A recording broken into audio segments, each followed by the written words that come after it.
President of the Swiss Confederation, Ms. Doris Leuthard, members of the Balzan Foundation, ladies and gentlemen. It's really a great honor to receive the Balzan Prize for my research on gender studies, and especially for my writings on women in agriculture. I warmly thank the Balzan Foundation for recognizing these fields. I also thank the laudator for the generous citation, commending my work for challenging established social science premises and for enhancing rural women's empowerment in the global South.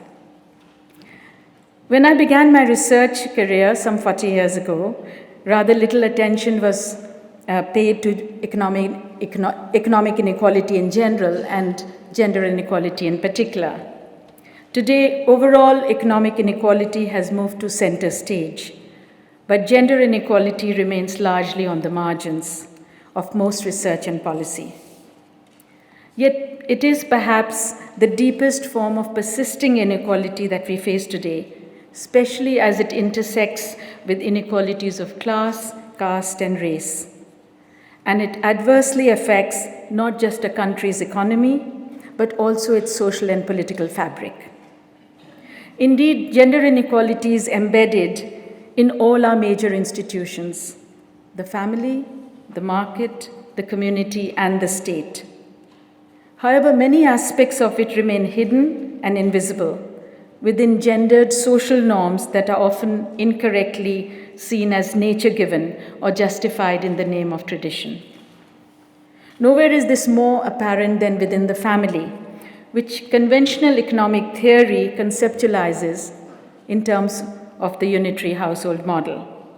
Now, a popular version of this model assumes that household resources and incomes are pooled, family members share common interests and preferences, and an altruistic head allocates resources such as to ensure equitable resource distribution among members. We know, however, that this is not how real families behave. Interests and preferences usually diverge, self-interest coexists with altruism, and family interactions contain elements of both cooperation and conflict.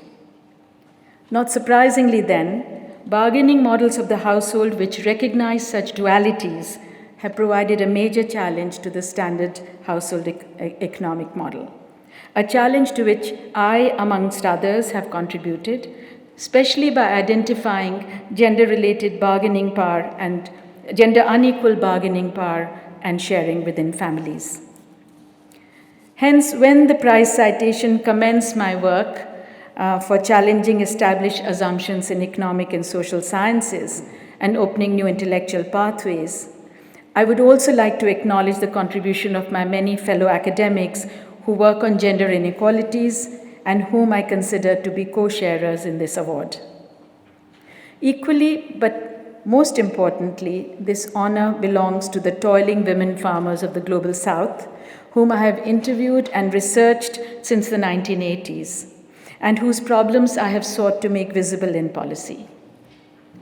Across the globe, we are seeing a feminization of agriculture as more men than women move to non-farm jobs. In Asia and sub-Saharan Africa, some 40 to 50% of the agricultural workforce is female, and these proportions are growing. Our future farmers will increasingly be women, and on them will rest our ability to feed the world under the growing shadow of climate change.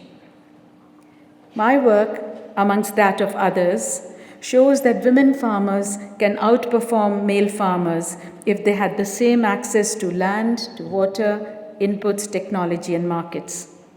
And they perform even better when they cooperate and work in groups, as my current research shows.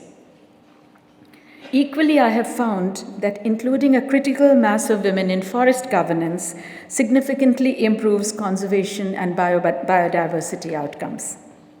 In fact, all our indicators show improved human, economic, and ecological well-being with greater gender equality, thus challenging the theories that predict an inevitable trade-off between equity and growth.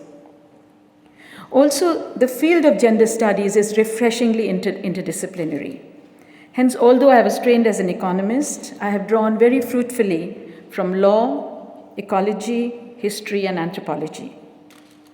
Crossing disciplinary boundaries has also helped me intervene more effectively in policy. So, for instance, by teaching myself South Asia's inheritance laws, I could contribute in some small measure to the amendment of India's Hindu inheritance law in 2005 to make it gender equal. Let me end by evoking the preamble to India's constitution, which is founded on 4 principles: justice, liberty, equality, and fraternity. The latter 3 echo France's national motto, to which India has added the important one of justice. Gender justice, I believe, is essential for fulfilling all 4 of these principles. Thank you again for this honor. Thank you.